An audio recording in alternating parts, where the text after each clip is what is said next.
আপনার রেস্টুরেন্টে কাস্টমার আসছে কিন্তু পুনরায় ফিরে আসছে না, তাহলে সমস্যাটা কোথায়? সমস্যাটা খাবারে নয়, সমস্যাটা সেলসে।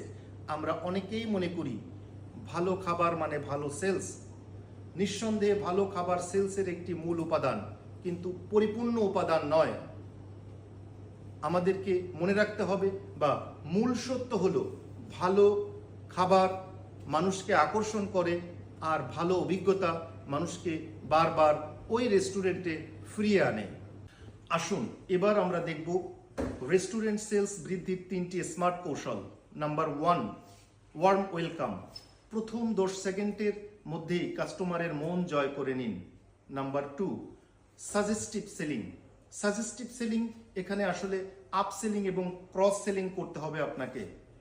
এক্সাম্পল, স্যার আজকে আমাদের এই বিশেষ ডিশটি আপনি ট্রাই করতে পারেন, তবে মনে রাখতে হবে not push, just convince. Number 3, experience build.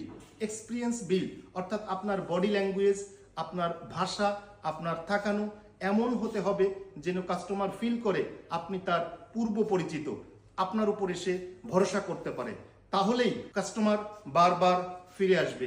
এই অভিজ্ঞতাই তাকে দিবে নতুনত্ব। মনে রাখবেন, আপনি শুধু খাবার বিক্রি করছেন না, আপনি একটি এক্সপিরিয়েন্স বিক্রি করছেন।